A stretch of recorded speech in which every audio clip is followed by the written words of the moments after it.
GM, everybody, good morning. Welcome to Wealth Wednesday.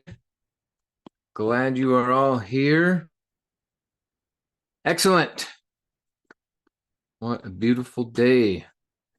Yeah, I thought this quote was pretty interesting. On the corporate dashboard this morning, it says, "My mother said to me, if you become a soldier, you'll be a general. If you become a monk, you'll end up as the Pope. Instead, I became a painter and I wound up as Picasso." Quoted Picasso. What an interesting I mean, never heard that quote before. Makes me think a little bit. I also wanted to give a big shout out to the top 10 ICMs this week.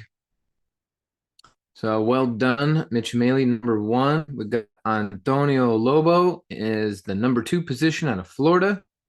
Congrats to you. Number 3 is Ryan Dodge from the Texas team. Well done, sir. Richard Stock, number 4. We got David and Denisha Christensen coming in at number 5. Samuel Garcia, number 6 out of the Georgia team. Number 7 is Spencer Wheatbrook from the Utah team. Number 8, Manville Investments, another Utah team member. Well done, number 8. Number 9, Dennis out of Texas. Well done. Texas is on the map. And Christopher Jansen coming in from California in the number 10 position. So exciting times. Great job, folks. The other thing is coming up in what, 2.5, 3 weeks. What's going on here? We got 2 new classes being recorded. What just happened? Details. This is really what it does. There we go. Details. So you will be able to stream it live if you so desire.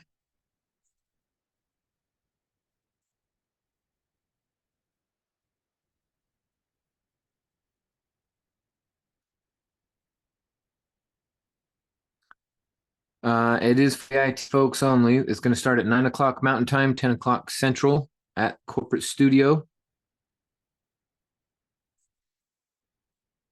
on Thursday, May 15th. So yeah, we are 3 weeks out, starting tomorrow.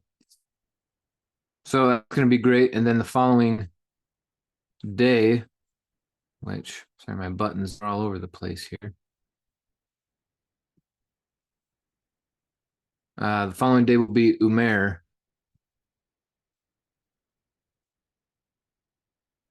on Friday. So this here, is this not?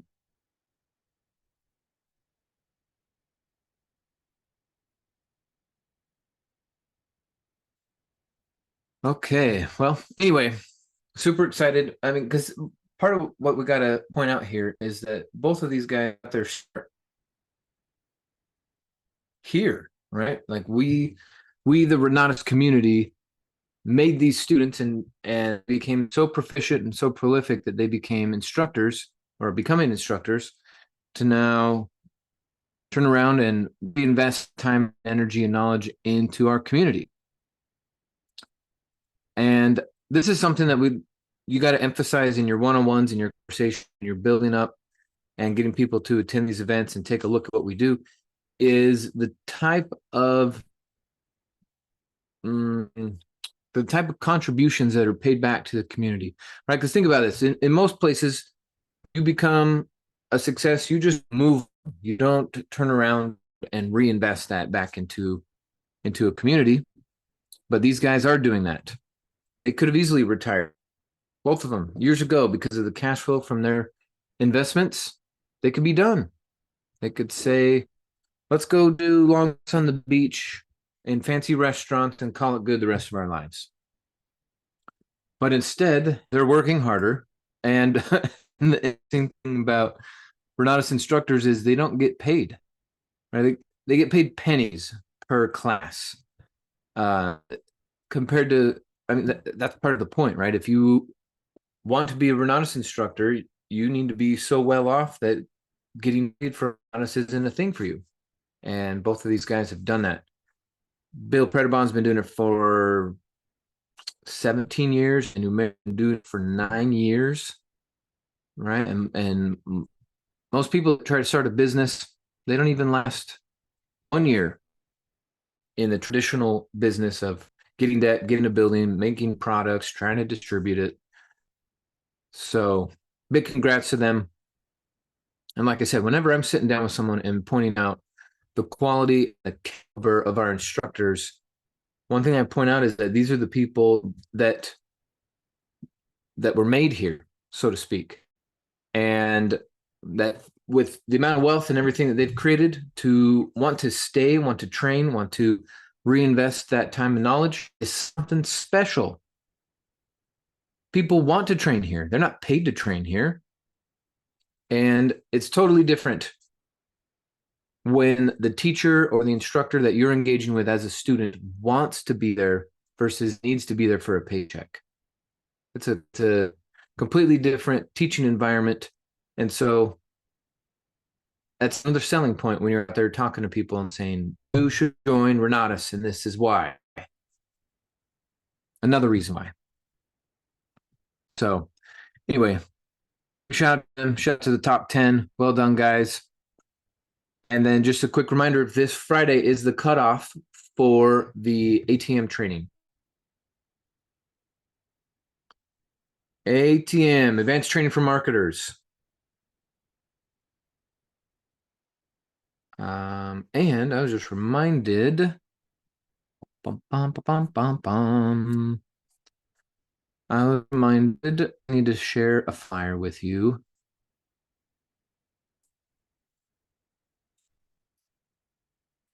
Where's it? Here it is.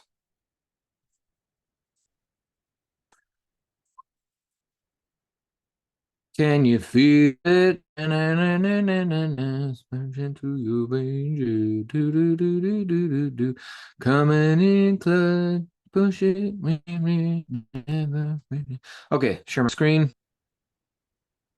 Michael, First is of all, ATM starting this Friday or next Friday? this Friday, the 25th. Woohoo! Okay. Yeah. And Thank you. look back at the order history and what was produced in the last round. Hundreds of thousands of dollars were put out to the field because of the work and the orders that were put in from that work. So well done, guys. All right, first a little joke.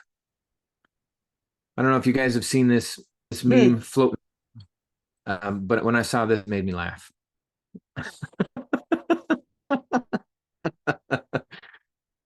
Oh my goodness. What are they going to do? What are you trying to say, Michael? I'm trying to say that the National Association of Realtors is in a pickle. Is in a pickle. Because that's the thing, right? If you're a realtor, you got to pay these fees. But if you admit that the housing is overpriced, then we're going to stop being realtors because they won't be able to sell it because it's overpriced and people don't buy overpriced stuff. And if they can't sell it, they're going to drop out. They're not going to collect the fees. What do they do? What do they do? Anyway, this is what I wanted to share with you. Well, they even changed where the sellers don't have to pay the closing cost for buyers, agents. So that did go through then? Yes. Wow. It's a law. All right. Well, welcome to the future, everybody. The game is changing. Okay, so big thanks to Maylee and Bree for putting these events together and just keeping things organized for us. Many different skill sets come together to help this team run efficiently, and so I'm grateful for these two for putting stuff together like this. So anyway, here's what we are doing. It's called the Level Up Blitz, and what we're going to be doing is we're going to be rewarding the top 25 producers who go through our competition. And in the Blitz, we're going to be doing is 100 outreaches per day. And you're going to do it for 30 days. Am I right? Almost 30 days, 27 days. You're going to be doing this. So you're going to be reaching out to nearly 3,000 people. They can be text, they can be calls, they could be direct messages, they could be I don't know if I would count emails unless it's a personalized email, but not sending an email list. That's not going to count for you, right? You're going to send 30 emails to a list of 100. I don't know if that'll count. Maybe we'll talk to Maley about if that qualifies in the rules. But it's reach outs, outreaches, talking to people, LinkedIn, Facebook groups, your Instagram, X as well. A lot of investors are switching to X because you're not getting censored on that platform, which is awesome. But the point is to, one, build up good habits, daily reaching. This is something that if you guys are getting distracted easily when it comes to needing to make 100 outreaches a day, Cosimo and I are going to be doing another focus learning blocks workshop in 1 week, actually. 1 week from today. So I need to make another post and put out the registration link about that. Is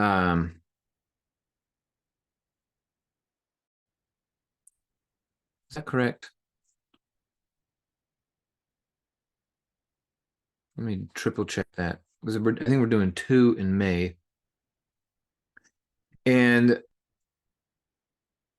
the reason I'm bringing that up is because I've used the focus techniques to do my 100. In fact, I would do 200 a day for a while because I'm like, well, I'm already in the mode of it. Let's just get it going and hit 200. And when I was doing my texts, and I would copy, paste, and send, and copy, paste, send, it was taking me, I would be able to do about 6 a minute with my pre-made text, sending it out to lists or to contacts that were already in my phone. So 6 a minute, right? 1 every 10 seconds. And so after an hour, well, I didn't need to do it an hour because now we're pushing over 300. But it was about staying focused. And what's funny is sometimes, you know, our brain is going and it's trying to do these things, and we say, okay, chill out, brain. But it's saying, this other thing is super important. I need to call Bill, or I need to go switch the laundry, or I need to go pull weeds out of the garden, or whatever. Those are all important things, yes. But when you're in a focus mode, and now your brain's trying to do 2 things. It's trying to accomplish the task at hand, and it's also trying to plan for the future to make things better. Take those things down that aren't on task right now and write them down. Put them on your distraction list, okay? Because then what you'll be able to do is offload some of the RAM, so to speak, right? Some of your mental brain power doesn't have to go towards trying to remember this important thing you do, and you can stay on task. And when you're done with your 100 or your 200, whatever number you're going after, then go back to your little list and start checking them off. But before using my distraction sheet, and Cosimo has like a 30-minute training on distraction sheets and how to use, how to get the most out of your Blitz time. So anyway, come to the workshop when I make that post that there. But if you are systematic with this, the outreaches could take 30 to 40 minutes if you stay focused. And then, you know, only a certain number are going to reply back, and then that's the ones you engage with and you send to the meeting. Which meeting you ask? The next meeting, whichever that is. Maybe it's a house tour, maybe it's a cash flow game, maybe it's a I know next Monday, I know Maylee's doing a women's wealth wonderful world of workshops, or something. What's it called? Building her empire. There we go. That she does throughout the year. So, you know, people into that. Whatever the next event is, that's the one. So anyway, that's the strategy. You're going to go for it. We're going to be starting on the 25th, and we want people to be serious and play with us. So after that 4-week blitz that we're going to be doing, then we're going to be doing a celebration, a dinner, and Mr. Snyder's going to join us for that as well. So, you know, the more time you hang out with Deca Millionaires, the chances of you becoming one go way, way up.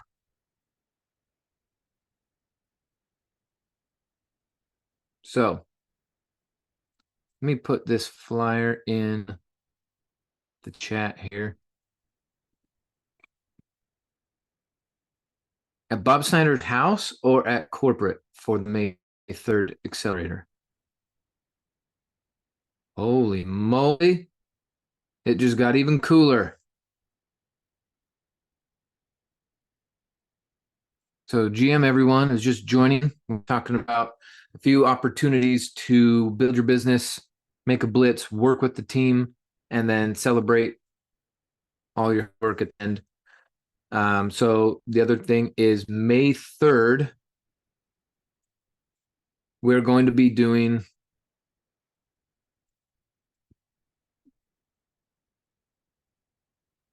the level up.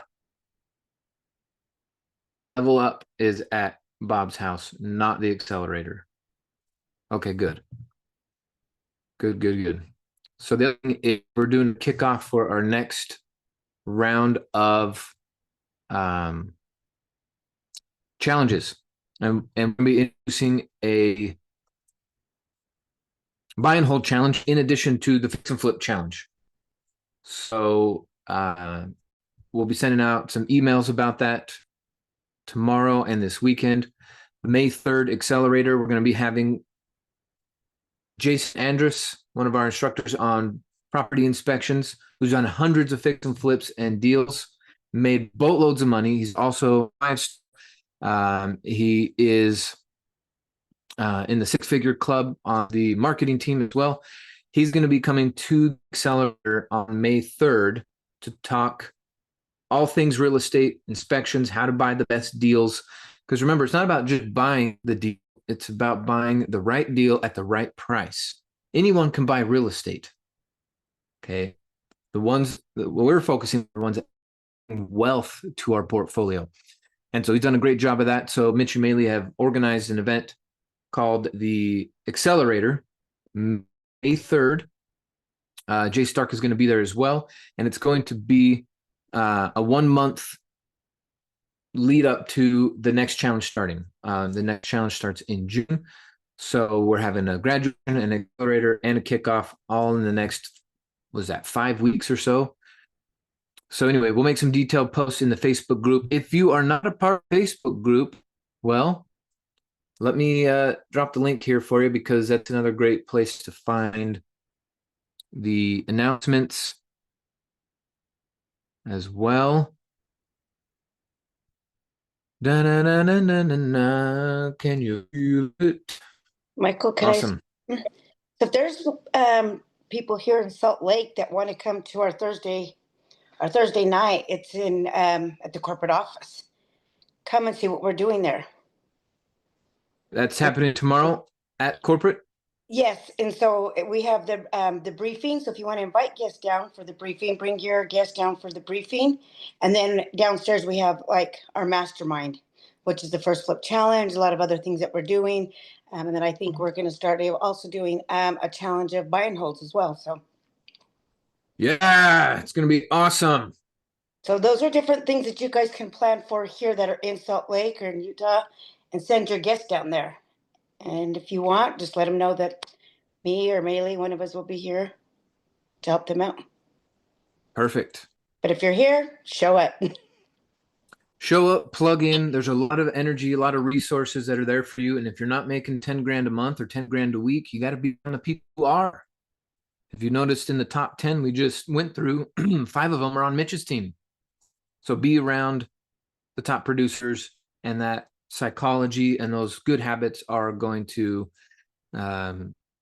be ingrained into your psychology. That's what you need. Be around positive people. And that's another reason why we do our Wealth Wednesdays. So those of you who are just joining us for the first time, welcome, GM. That means good morning, and you can say that any time of the day. Somewhere it's the morning, but GM is also a habit of showing up consistently. It only takes a few seconds to click a link to show up. So those of you who are consistent about that, you know what I'm talking about. The kind of calls that we do here are eye-opening, are action-oriented, and the proof is in the pudding, right? Amount of money and deals that are being made from our students and the instructors and the facilitators. It's something to brag about. So when you're going out in the world and you're telling people about what we do and why we're so successful, tell them about these special calls in the morning. Now, again, these are member-only calls, right? So we get this link out to any guests. This is a special thing that's for people who are in it to win it. And yet GM is generating money. And nice, I like it. I can send you a link to a recording, but the way they have it set up, it is not going to be broadcast. So, but I can give you to one of Mitch's most recent trainings. So cool. All right. So Wednesday, Hey, Michael. welcome. Oh, hi, Gilda. Yeah. Can you can you tell us what that level up event is all about? Yeah. So the level up event is about work.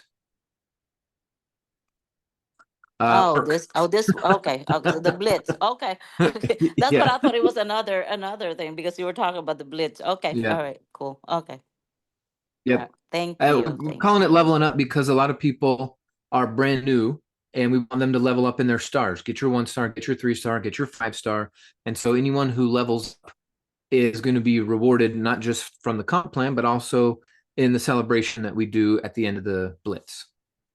Awesome. Thank you so much. Yeah. Cool. All right, folks. So let's get into Wealth Wednesday. So our guest trainer for today is a man who has reconstructed his financial life and his psychology to be the best version of himself, and he constantly gets better. He's taking coaching, training, and workshops from the best of the best in the industry, and he comes back and shares it with us, not just in training, but also as a demonstration in his life of the portfolio that he's building. And I think it's a direct representation of who he's in the world. He's done hundreds of deals with thousands of investors now. Well, at least 1,000. I know he's working on his second 1,000. So when that happens, he'll definitely let us know. But one thing that's important to know is that, like many of us, when Dane got started, he had zero experience, zero understanding of how to accomplish this, just a burning desire to make a difference for his family, for his community. And by taking that desire and combining it with the Renatus community and training, he was able to do his first deal in the first year that he joined. And that first deal paid off his education, put some money in his pocket. Then the next deal was enough for him to be able to quit the job. And then it just kept going and going, and done flips. He's done rentals. He's doing cash flow. He's been involved in lending and developments. And now he's created, Dane, we still got to make a name for this, but he's created a strategy where he's combined 3 different ideas, put it into one, and he is just dominating. And so as we go through numbers, as we go through different things, just remember that we all go through those struggles at the beginning, and Dane went through those struggles, got back up, kept going to the meetings, kept asking good questions, kept taking notes, kept being a serious student, watching his classes over and over and over, prioritizing his competence, which is something I implore all of you to do. And so we're grateful for another Wealth Wednesday. Let's bring the man of the Mr. Daine Clark, GM. Good morning, everybody. I hope you guys had a wonderful week and had some conversations. Those who were here last week, we laid it on really well, actually. And And those who were at Thursday night, in live in actually Renatus Corporate, we did that little powwow mastermind. But yeah, I hope Yeah, can you give us a recap of that whole experience for you? yeah. So I think I've talked about my box training on here before, but I've got to believe that every single human in this country can help you build your real estate business. All of them, every single human. And in some cases even mindsets. And so we went through basically those four boxes. And so really quickly, if you have not heard it, in order intentionally like this, the first box is people who like real estate want to be passively involved. They just want to twiddle their thumbs, have deals presented to them, nothing more. That's it. That's the only relationship they want to real estate. The second relationship to real estate is people who also like real estate, but they just want to be active. They want to get their hands dirty. They want to negotiate deals and look at properties and hire contractors and raise money and make offers. And they want to be actively involved. Box number two. Box number three, their relationship is such that something is wrong with the real estate in their life, or that's not in their life, like what Micah was saying. Like I've been helping people that are like, Dane, I want to buy a house, but the bank, for lack of a better term, flipped me the bird, and I can't buy a house to save my life. And so helping people with real estate problems, or you have those people who inherited an ugly house and they don't want to deal with it. You know, like true story. They were out of state, they inherited an ugly house with a mortgage payment, and so they're just like, crap, you know, love dad, but dad just passed away and he left me a mortgage payment and an ugly house. And he's like, I don't want to travel back to Utah and deal with this. And so, uh, and so they need help. They've got real estate, they got real estate problems, right? Some kind of issue, and we're here to help because we're not as educated. Third box. Fourth box is those who are just straight up, real estate is taboo. Real estate is, they're just not interested. They're just like dead in the face when you start talking about real estate. There's just nothing there. They have horror stories of their own. They have heard horror stories of their great uncles, aunts, cousins, brother who got into real estate. And because of those people's stories, they don't want to deal with it. And so just straight up not interested. But like I said, mindset, I actually love those kind of people because those are the kind of people who rent from me. Those are the kind of people who buy my fix and flip. Those are the kind of people that stay in your Airbnb. Those are the kind of people who pay you, basically. Like that mindset is the consumer for the real estate investor. They're the reason that the world goes around and you make your money because they don't want to be you. Not everybody does. And if I remember right, it's like, what's the rule? There's so many different quote numbers on this, but the 90-10 rule, the 80-20 rule, whatever you want to call it. But most people don't want to get involved in the real estate. And that's fine because they're the ones who cut the checks and make the payments and are the consumers. Anyway, so we talked about the four boxes and we kind of just left it wide open. And so for those who were there, I have never actually gone that deep into like the nitty-gritty, exactly like down to the very word for word that I say when I raise money. Like there were some people in the room that I could tell just needed it. And so we busted it out. So I don't think I've ever gone that deep into detail, you know, because I like to read the room. I like to adapt, I guess you could say. And so, yeah, so we went through like the pitch, like word for word, things that I say when I'm raising money. And to date, in fact, here I can pull this up pretty darn quick. To date, have put to work of other people's money over $87 million. And so have done it at least once. And so, yeah, so we went down to literally the word for word. Because people had some stories and they were talking about real life stories of conversations that they were having. And so I felt like it was really appropriate to do that. So anyway, knocked it out of the park. It was awesome. Absolutely awesome. Good, really good crew.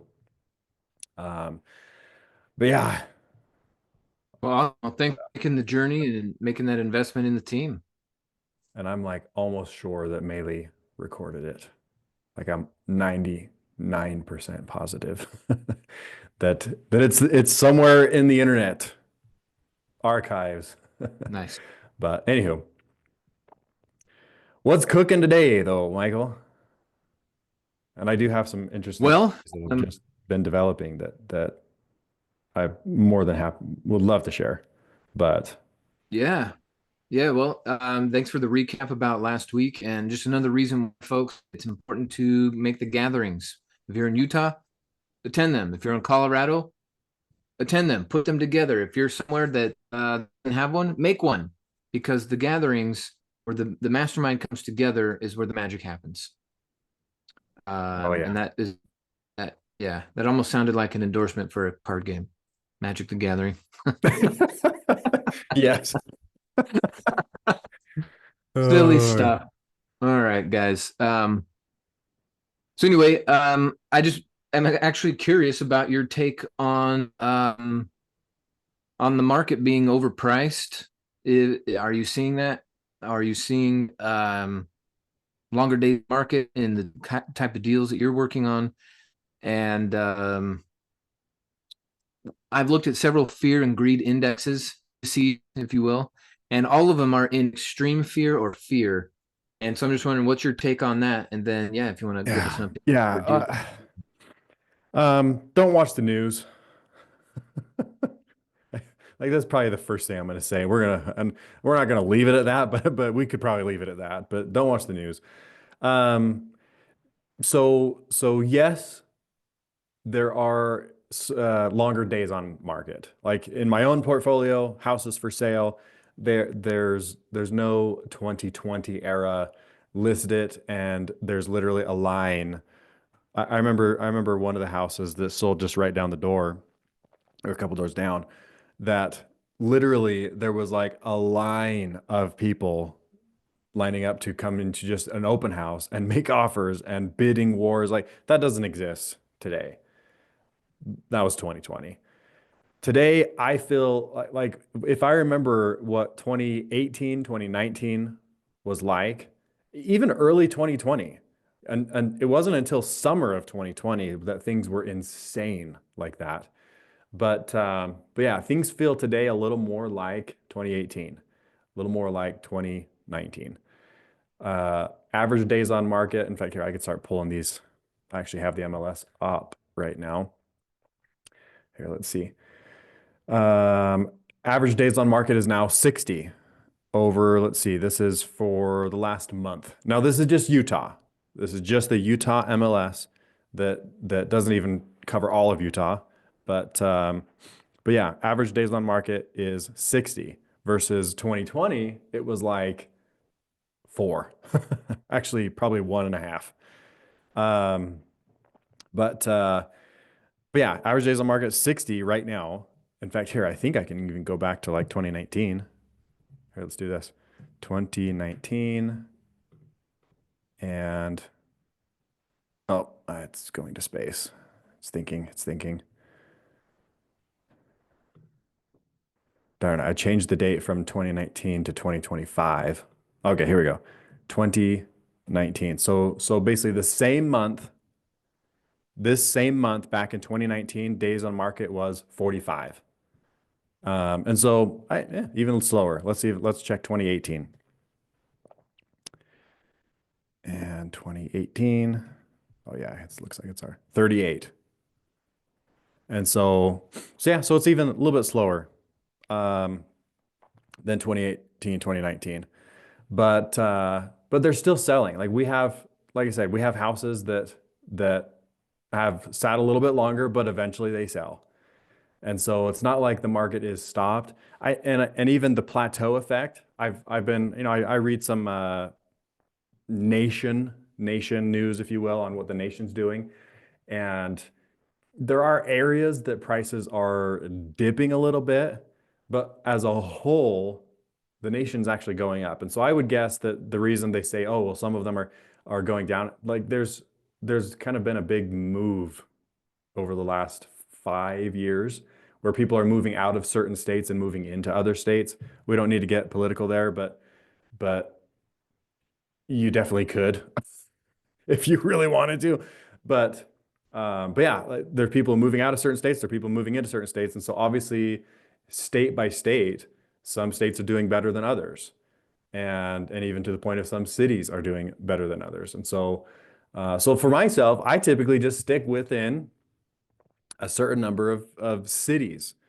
And that's like I say, we've still been doing plenty of deals, and just doing those more populated, more what do you call them? More populated, more desirable areas, more buyers, and just sticking with that. I'm not going to certain states, obviously, but yeah, so that's my take. Still making money, still doing fix and flips in the Salt Lake areas, and they're still selling.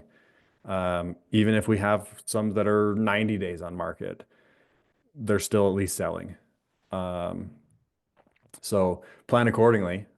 In fact, I remember one of the best pieces of advice I ever got was when I first got going and we were doing fix and flips.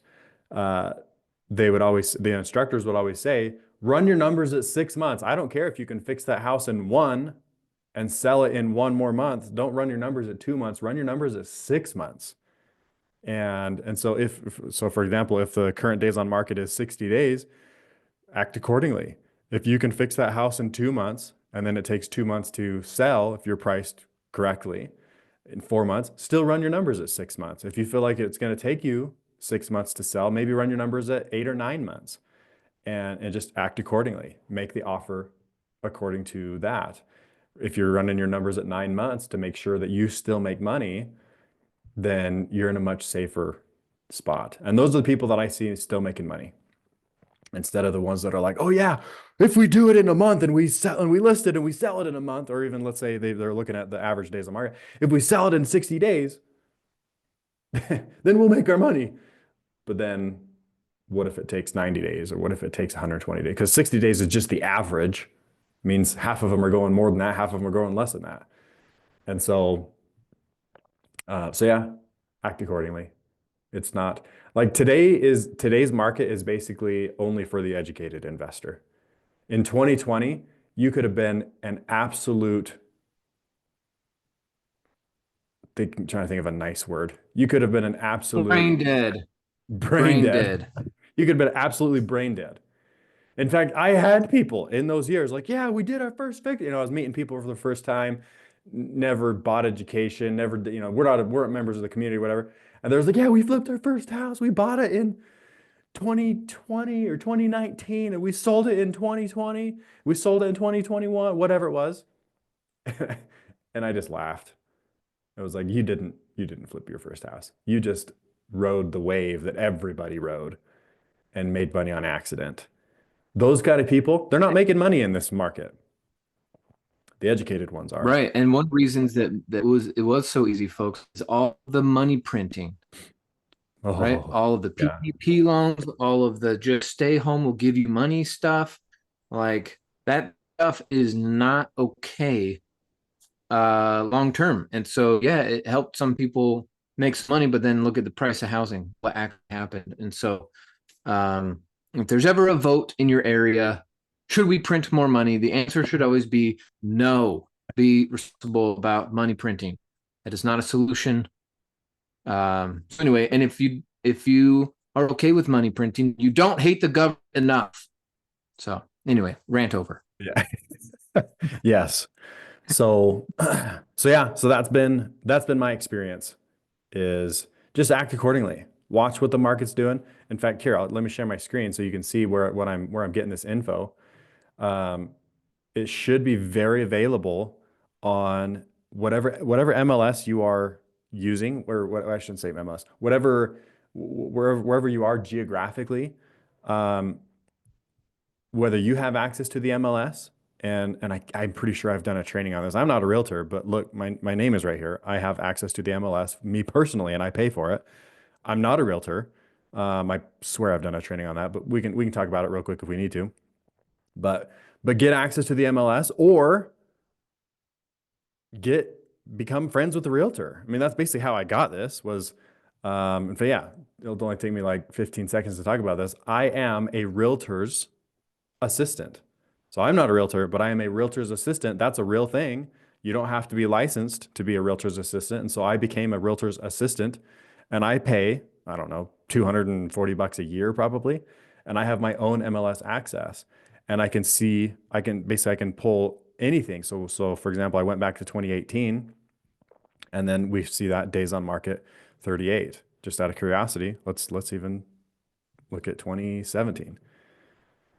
And so I can pull all of that data, 40 days on market. Or if I go to 2020,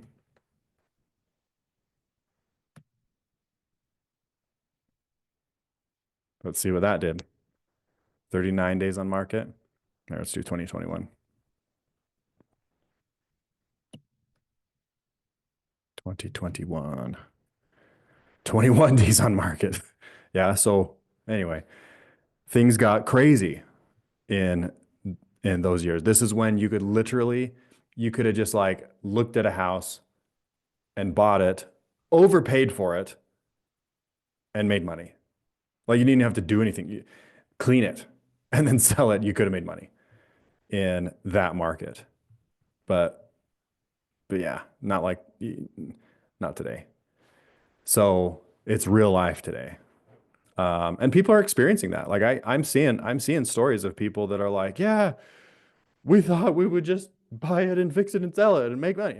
And it's like, well, you make your money when you buy. Sorry. But yeah, so get access to stuff like this, whether you have a realtor do it for you or you make friends with them and you get access to it, or do what I did and just become a realtor's assistant and you pay for it and you get your own. There's no wrong answer there.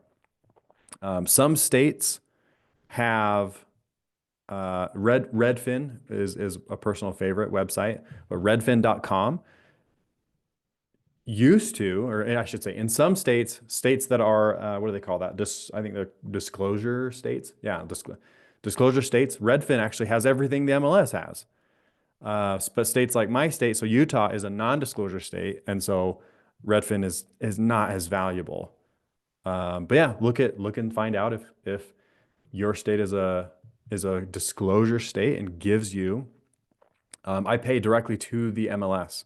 So like I have a billing, I don't know, somewhere in here, billing where my card is technically paying my own, yeah, $240, and looks like it just ran it like last month. And so it runs my personal card. Yep, there we are, office assistant for Whitewood brokerage, whatever. And so I've been doing that for several years. But yeah, so let's go back. Great question. I can't remember what my rant was about. Just get access to it. Find out if your state has access to, or your state is a disclosure state and Redfin's going to have most of that for you. If not, MLS. MLS is the authority. Utah used to allow it. Utah used to allow it. Utah used to be one that I could jump on the Redfin, and it literally had all the solds, had all the lists, had all the under contracts, had all the basically everything that the MLS had, everything. And then I remember one year, I don't remember which year it was, might have been around that 2020 mark, but there was one year where it turned January 1st. Turn of the year, and all of a sudden I was looking at some deals and I was like, man, there's like no houses there's no solds in this. Like this is really uncommon for this area. There's no solds recent, they're all like from last year. And then towards the end of January, I was just like, dude, something's wrong, pulling comps on another one. And so end of January, I was like, dude, something's wrong. There's like no houses selling and I know they're selling. And so started digging in and I was like, oh, the Utah legislation changed to now we are a non-disclosure state and they will not allow Redfin to publish that kind of data. And so that's when I shifted my business model, because laws change or things change and you act accordingly.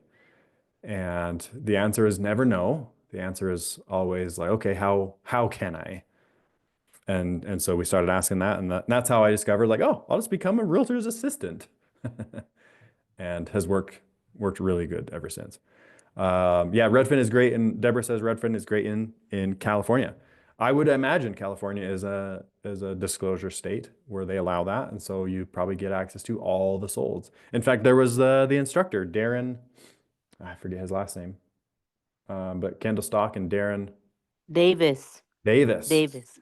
He talked about, that's probably where I got the idea of Redfin, because he talked about using Redfin to pull his comps in California because he got the disclosure. It is a disclosure state. I don't know if that's the same today, but again, act accordingly. The answer is never no. Or if they say no, it's just take you to the next how can I. But yeah. Cool. All right, let's see. We're 9 o'clock. Anybody have like pressing questions? If not, I've got, well, basically kind of the same Redfin where somebody changed processes, laws, legislation, whatever, and it's changing the business. It's changing how I do my real estate. And so, I mean, I've been like up in the night because of these new changes that I just found out about, and I've got 3 deals coming through, and then all of a sudden I learn about these changes, and I'm just like, oh, it's been a little stressful, but it's funny. It just like came to me last night. It's funny. My wife even she was just laughing because she was like, you were like in a trance, but things change and you just act accordingly. And so anyway, now could be a good time to talk about that, or if people have pressing questions. Yeah, the time is your guys's. Sometimes my stories help people. Sometimes they're irrelevant to people because they're not doing exactly what I'm doing, and that's fine. But yeah, does anybody have anything? Now is your time. Ask away, and we will give you whatever I can give you. Give you the floor. I'm watching comments. Nobody? All right. Dane, I got one. Go ahead, brother. So I put it in the chat, but oh, sorry, I missed it. You're good. Going through self-directed course right now. I know there's a couple different companies that do. I know Mike got his. I know you've got experience with working with them. My dad's looking at his self-directing his, and we're going to try and figure out some transactions. I'm aware of the prohibited transactions. But do you have any particular brokers and custodians that you like to work with over the others with all your experience, and what kind of fees? Are they all the same, or do you just always go through Matt, or what? Yeah, so my take on this is I don't do a ton of these, but enough so that I at least have an opinion. But I'm trying to remember. It was the tax and legal class where they said own nothing, control everything, and I kind of took that control everything like where I guess you could say I'm a control freak, you know, in a way on this topic at least. And so on the topic of self-directing, I like to try and be a control freak if I can, because with a custodian, I mean, they can make your life kind of difficult because you have to tell them what to do. And sometimes they'll argue back, and sometimes they'll like, oh, drag their feet or whatever. And so when you have a self-directed retirement plan and with a custodian, we've had those days where it's like, hey, we are up against a deadline. We are supposed to close, and the only thing we're waiting on is a wire transfer from the self-directed custodian, and they're taking their sweet time. So basically, when you use a custodian, you give up a little bit of control. And I don't want to say that's necessarily a bad thing, because it is what it is.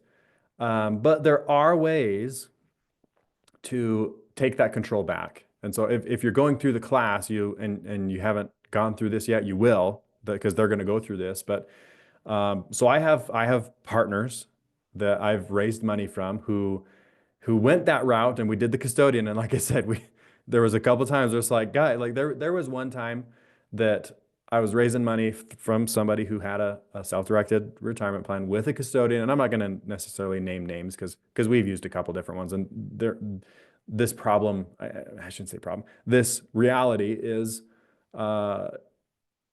it's generic, right? It happens in any custodian situation. But yeah, we were trying to close and they were just dragging their feet because they're just like, oh, well, again, acting almost like a bank that needed to like vet the deal.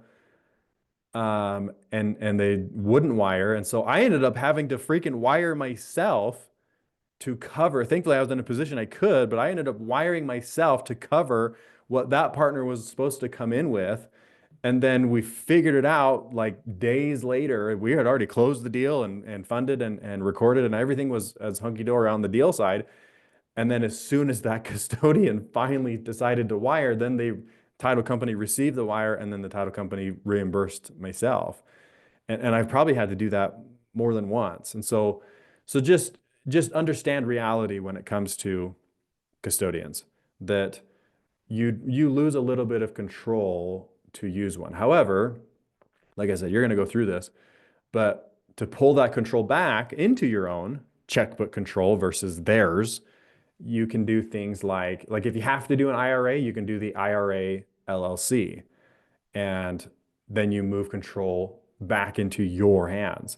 Or my personal favorite is you have to be self-employed, but my personal favorite is the self-employed. Ah, crap! I just forgot the name of it, but it's basically the 401k, self-directed 401k. Ah, there's a name for it, and I might be getting it wrong. Is it the SEP? But I don't think it's the SEP, but basically it's a self-directed 401k, because with that, they don't need a custodian. The self-directed 401k, and somebody correct me on if there's a different name. Solo. Is that a 401k. solo Thank you, 401k? Freddie. Thank you, Freddie. A solo. Thank you, Okay. Gilda. But yeah, solo 401k. You do not need a custodian. You just go set up a bank account. You don't need an LLC. You don't need a 401k LLC. You can have one. You can still set up one if you want the layers of protection, if you will. But the solo 401k, if you qualify, is one of my personal favorites because it is a little bit cheaper and less maintenance, because if you have a custodian, you have to pay the custodian. Solo 401ks don't have any of that. But again, you have to qualify. And so if it works, if you qualify, choose that one. And that's not legal advice. I should probably add that, but I have liked that. Or if you are a control freak like me, in this space at least, consider doing the IRA LLC or the self-directed. Let's see what other, IRA LLC, if that's what you need to do.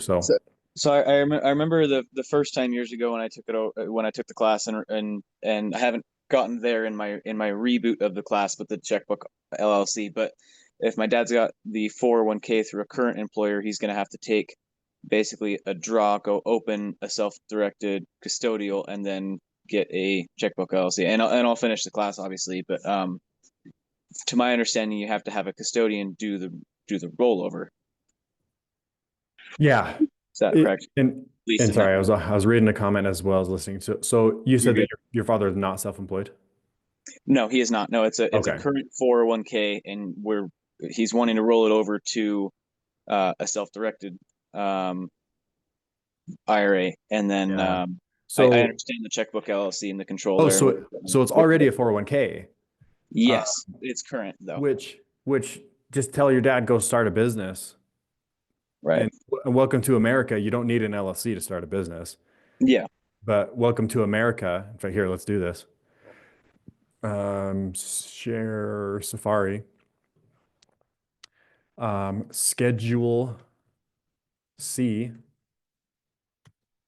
on the IRS forms. Yeah, he's done Schedule C before. Cool. He does speaking and gigs for universities and stuff once in a while. So yeah, so all you need is $1 of business income. $1. Like go tell somebody like, hey, can I give you a piece of advice for $10? And then have them pay you. Yeah, he does speaking fees and stuff. So he's done Schedule C for years. Okay, so he's self-employed. Okay, so we can move it over from a current 401k to a solo 401k LLC. Look into it. Again, I'm not an attorney. I'm not a financial Right. planner, No, or I get whatever. that. I get that. I just missed the solo 401k as I was taking notes in the class. So, But yeah, essentially, welcome to America. Anyone can yep. start a business like literally this second. Tell someone like, hey, can I do this for you for $10? Hey, can I come over and like clean your windows for $5? I need an LLC, or I need an LLC. I need business income. Can I, you know, can I come over and whatever? You guys are picking up what I'm putting down. And you do not need an LLC. All you do is fill out this Schedule C, add it to your 1040. So right here it says attached to 1040. And you didn't have to buy the LLC. You don't have to file taxes for the LLC. Like none of that. Like literally costs nothing. You're a business owner. Welcome to America. Like this is what they wanted when they established this country. And so a couple of people in the waiting room, let's admit this. But yeah, solo 401k. If you can prove that you can do some kind of Even with it being a current open plan with his current employer. you just do a rollover. Okay. And so rollover from the 401k, because even then, like it's been a minute since I've taken the class, but to try and say, let's go from a 401k to an IRA, a little bit complex. Yeah, especially if we do the Roth or something. So Yeah. The other Definitely option adds is complexity. he is 70, so he can do distributions and withdraw basically. And so You can his pull other it thought out. was to pull 50,000 out and pay the tax, and then go and open up a Roth self-directed LLC and go open up a new account and start on that separate Go account do like a Roth solo 401k. with the 60 day, 60 or 90 day, not rollover, basically go through you. Yeah, Yeah, basically just start pay the one. tax, and yeah. Although I know there's max contribution limits. I don't know what they are for this year, but yeah, all Googleable even of Yeah. how much and whatnot. Okay. But yeah, if possible, to go do that solo, do the solo 401k. Because our plan was to have him basically fund my company, and then me go take that money to the investors who are flipping and be the transactory medium in between. But then I remembered that that's probably goes into the Might be prohibited. disqualified persons. Yeah. Yeah. So, but I can do that too. I can get him to other people, and then I've got some other people in line who aren't my father that I could do that with. But that is a valid transaction. Am I correct? Where like your two boxes you were saying, that taking the passive and bridging them to the active and being the medium in between and bringing value to both parties is a strategy. Yeah. Awesome. Yeah, dude, that's awesome. Good for him. And super cool. All right, let's see a couple comments here. I have a detective friend who owns a private investigator company, and he is freaking out for the year coming as his business would be the first no calls. What advice would you give him? I introduced him to Tamara, my gal, who got me into Renatus. I'm not sure I quite understand. Can somebody help me? Am I misreading? Hi, it's Roseanne. Sorry. Yeah, Go ahead. just texting is not great. No, I have a group meeting with a bunch of people on Tuesdays, and we were chatting about the state of the economy and everything. And he was mentioning this wonderful guy, Richard. He's mentioning how he's so nervous. He feels like it's going to be a dip in the economy, and he's going to be the first business that no one calls. And so I mentioned, I see. yeah, so I mentioned like this all about Renatus and Tamara, who got me into it. And, don't go into the fear pretty much. But I'm just curious, like, because you're so successful in what you do. I was wondering. Yeah, I got opinions. Advice. I got opinions on this a mile Yeah. long. So personal preference, and again, this is just opinion of Dane. Like it's just me. Yeah. But I appreciate it. But I do have stories to back up my opinion, I guess. So like for example, I got a friend that he runs a car dealership and he loves it. Like that, he just eats, breathes, sleeps trucks, not a car dealer, a truck dealership. Yeah. And he just loves it. And but he was talking to me one day about similar. He's like, man, like it is up and down. Like tax season, everybody's getting Mhm. tax refunds. Like everybody wants to come and buy a truck. But like November, December, like people are shopping for their kids for Christmas and not themselves. And so he's like, it's really quiet. So, anyways, he's just talking about these massive swings in Yep. selling trucks. And so I started talking to him about like, well, this is why I say like everyone needs a relationship to real estate. And you can profit on that fact that everyone has a relationship to real estate, because if, let's say, you have a passion of something that you love, it doesn't mean and if somebody joins Renatus or whatever, it doesn't mean that you have to go try and do what I did, where I Mhm. joined Renatus to quit my job because I hated it. But not everybody's like that. A lot of people are, Yeah. I love what I do. I don't want to Right. change it. But I will tell you that if you can profit off the fact that every single human must live somewhere, and they must pay for wherever they live on a monthly basis, even if your house is paid for free and clear, it still costs you money every single year. And so if you can profit on that fact, basically start doing real estate as a side hustle and get residual income. Like Yeah. somebody like this, I wouldn't be like, yeah, like you should come flip house. Oh, like, oh, you're worried about your business? Like come flip houses. No, Yeah. like go buy some buy and holds, which I love Yeah. that. Was it Maley that Michael was talking about this, but I think he said it was Maley that's doing they're going to do the buy and hold challenge. So they've been doing the fix and flip challenge, but now they're going to start doing the buy and hold challenge. Somebody mentioned that as I first jumped on the call. Yeah. Like that is for that kind of person. Right. It's like, hey, I'm running my business, but let's set up a base. Anyway, so I was talking to my friend about this, the car dealer, and he was just like, holy crap, Dane, I never thought of it that way.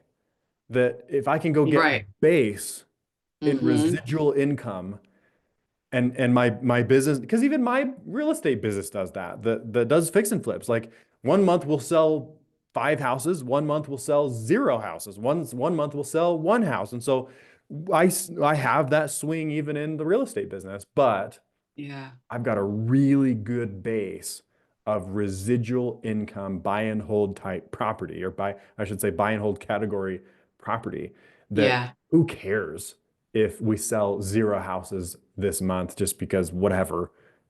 Like you become land rich, And so people like sort that, of. it's like, dude, like so I got another buddy who he is in fact, he might even be on this call.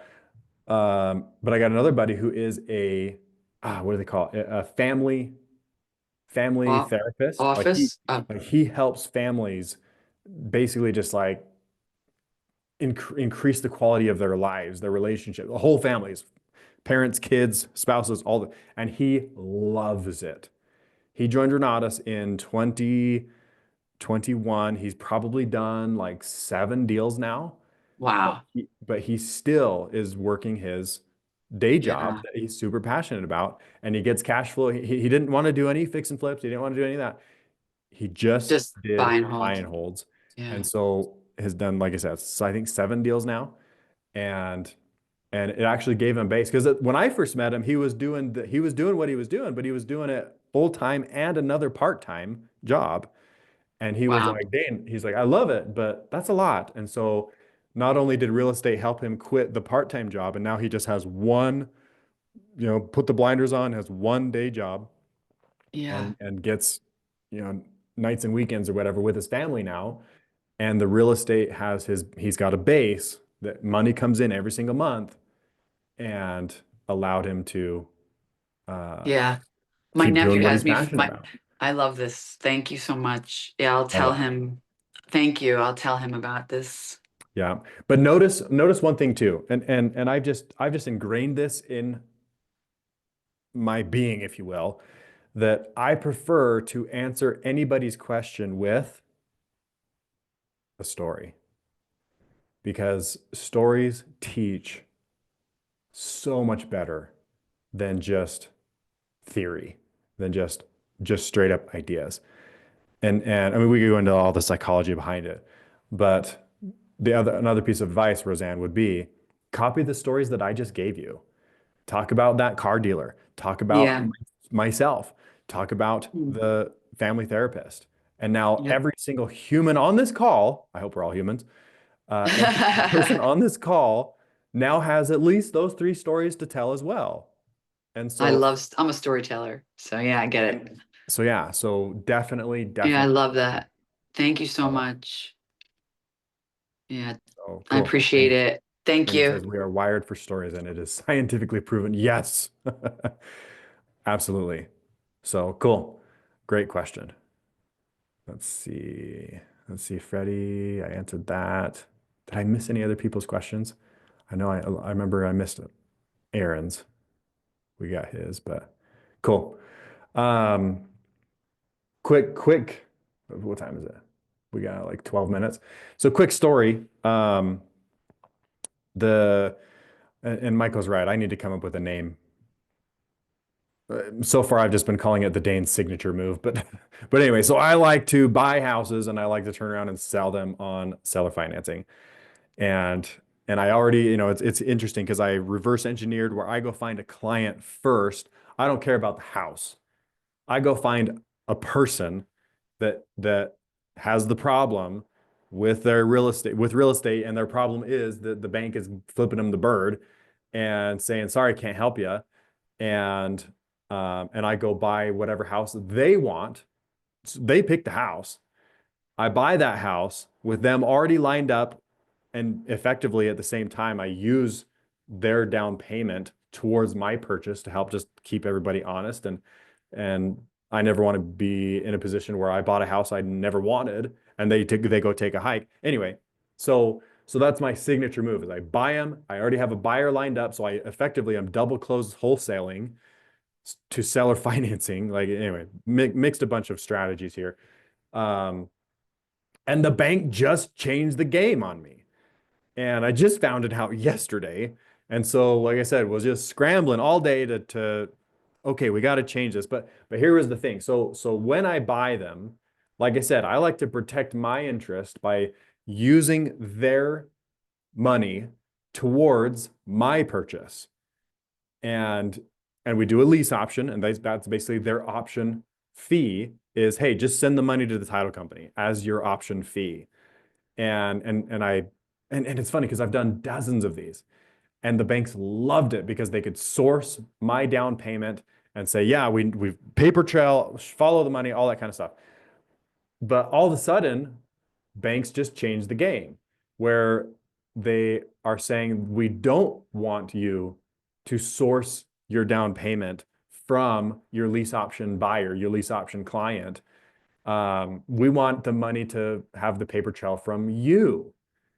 And I'm not sure if I've ever done this presentation on this call, but when I'm doing this, like basically there's 5 different entities I have to keep happy. And and we have to finagle all of that to say, okay, what is like the one thing that everybody will be happy about? Because if you do certain things, then it might not necessarily anger the other, but it will offend the other or even borderline illegal, because one of those entities is obviously government related, division of real estate in your state.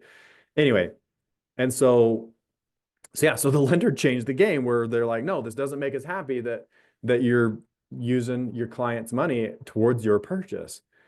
And I remember when I first set out to do this, I didn't want my strategy to be so unattainable for even like the newbie me or even a newbie anybody. I wanted it to be super capable for even the person that doesn't have gobs and gobs of capital.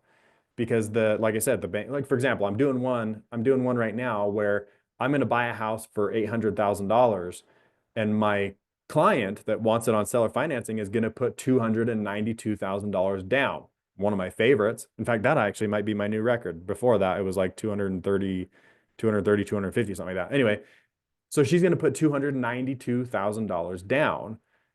And so in that example, if the bank is all of a sudden saying like, no, we want the money to come from you, Dane, it doesn't give me warm fuzzies before I buy the house and before I can essentially have control for me to go to my client and say, hey, send the money to me instead of the title, and I will give it the title.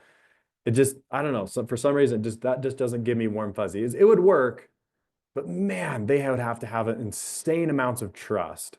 And I could probably do it because I could talk them, hey, this is how it has to be, but I don't like it.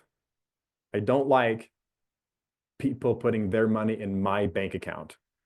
You know, I know I said I'm a control freak when it comes to the self-directed, but in this scenario, I am not a control freak. I do not want their money in my bank account, within my control. I want them to feel super solid because they wire directly to a title company, and title companies are designed for everybody's nerves to be low, to be like, yeah, this is getting taken care of above board. Anyway, and so that was the first challenge that I had. I was like, crap, the banks don't want to see that. Yes, I have the money to do that, but to do deals like this, and if they have to do that, this puts a lot of people out of that capability to be like, crap, I can't wire in $292,000. And I mean, yeah, I'll get it right back, which is like the dumbest thing ever, where I'm just like, dude, why does the bank care? Because I'm gonna wire $292,000, and then the bank is, or the title company is gonna send it right back to me the same day. And so whatever, paper trail, you got to keep everybody happy. And so anyway, so a cool idea I had was because the bank is gonna want two things from me. They're going to want a bank statement, and they're going to want to see the settlement statement for my purchase.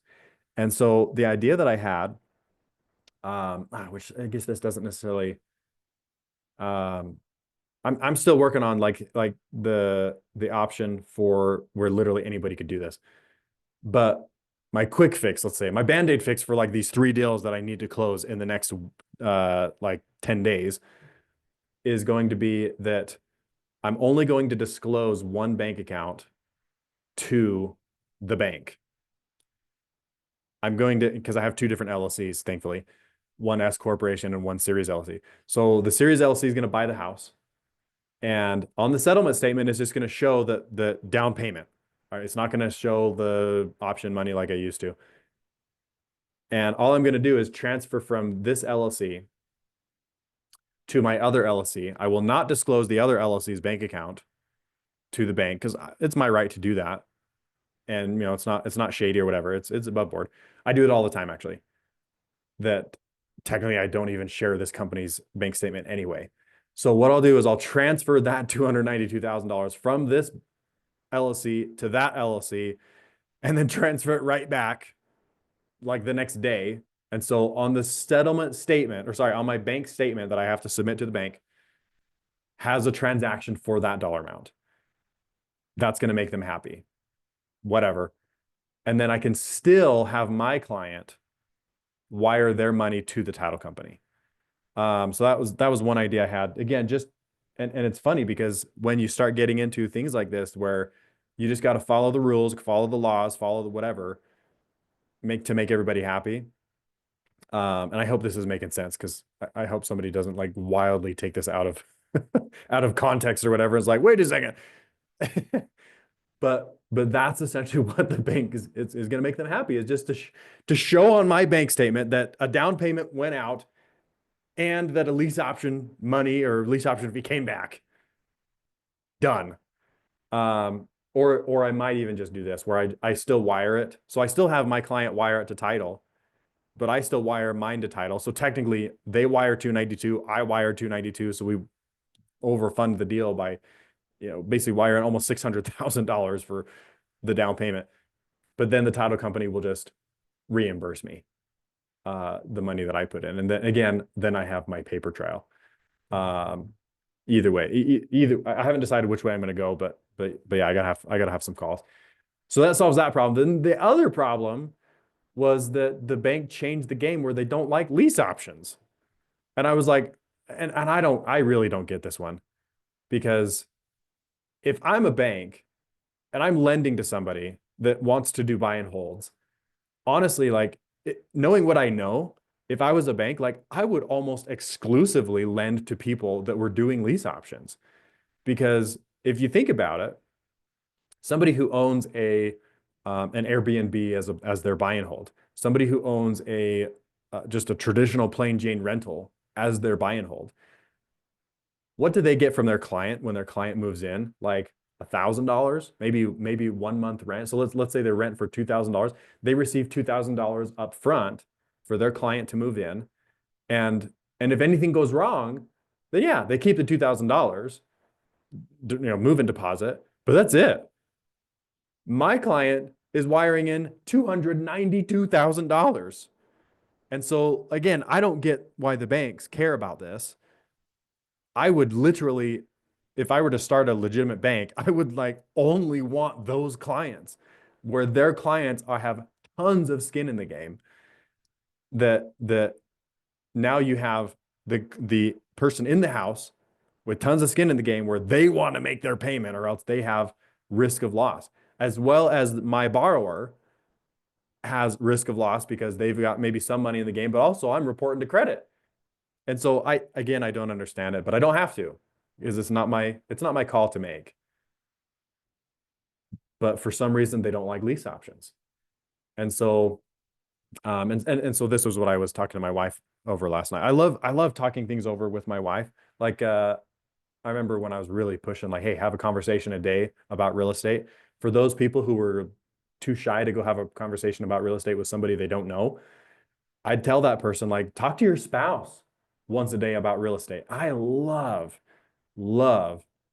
talking real estate with my spouse, with my wife, because I mean, she didn't jump into Renatus, the classes, and she didn't. So she basically has a, let's call a third party, uninvolved, I hate to say uneducated because she's a very, very competent woman, but she's not well read in the real estate world. And so I have to explain it to her in ways that ought to make sense for even an average person in real, an uneducated or unexperienced real estate person.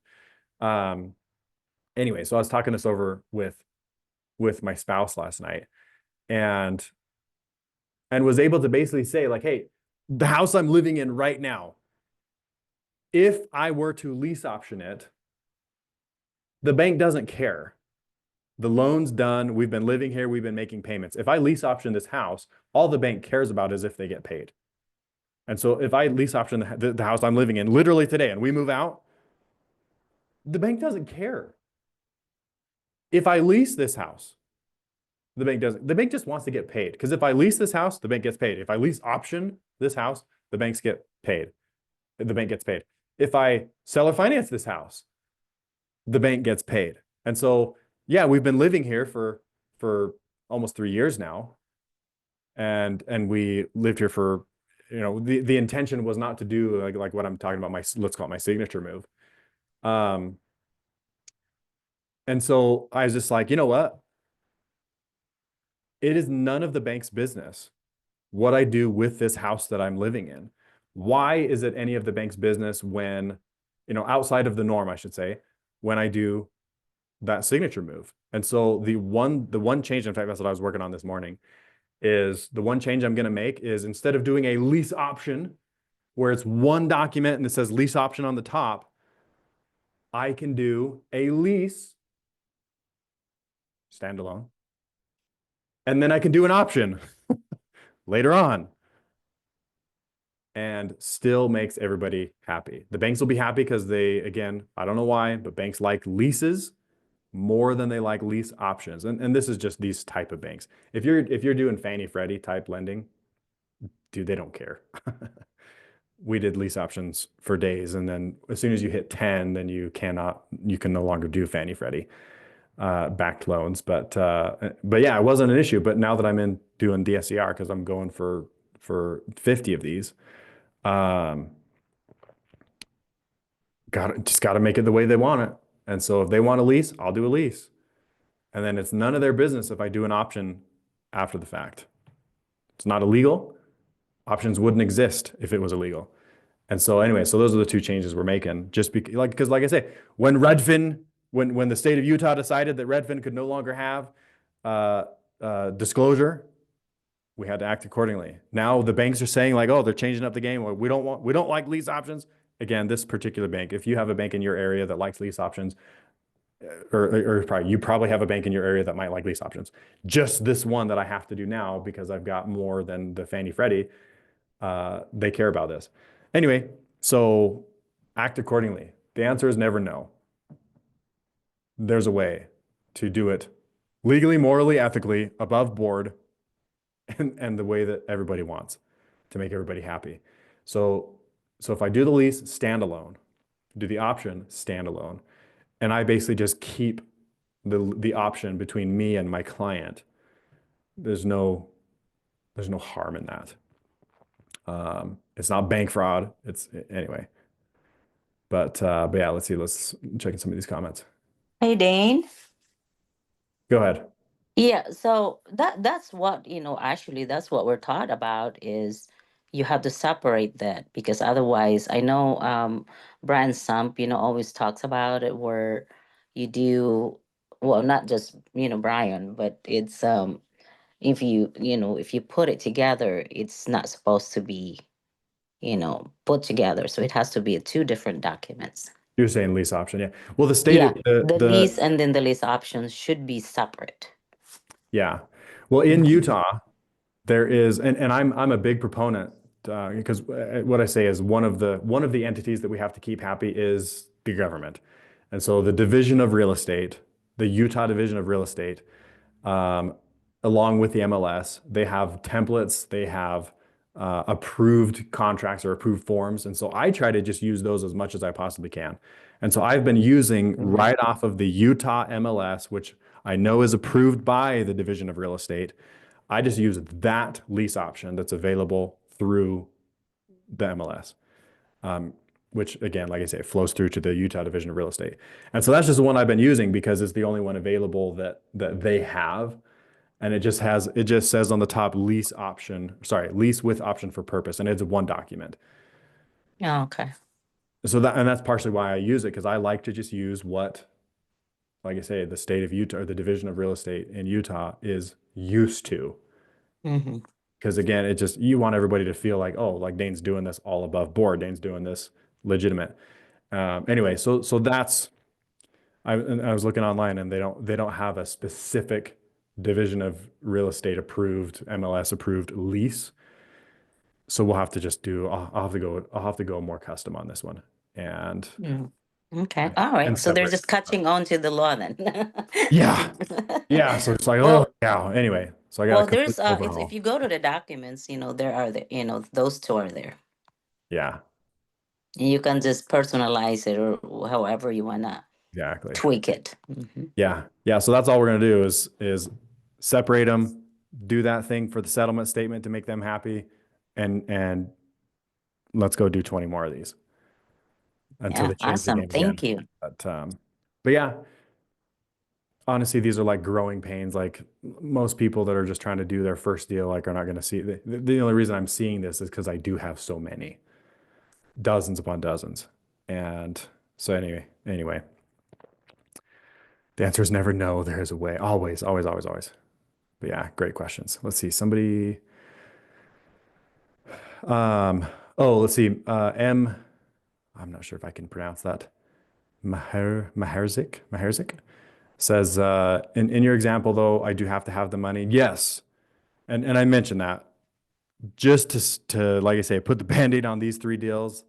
I'm going to have to do that for these, but I've got some ideas on how we'd be able to do it without somebody having to have that money in their bank account to prove it. Well, actually, the first is if you don't have 10 of these, then you don't have my problem, because you can just go Fannie Freddie. And so it's not until after 10 that you run it out. So technically just you could do what I used to be doing to, do what I used to be able to do if you're going Fannie Freddie, and you'd be fine. This only applies to DSCR, and even more specifically, like the DSCR lenders that I'm working with. But yeah, first 10, piece of cake. Awesome. Did we have the baby? Not yet. We are literally weeks away at this point, and so no baby yet. The guest date is middle of May, so we might have like 3 weeks.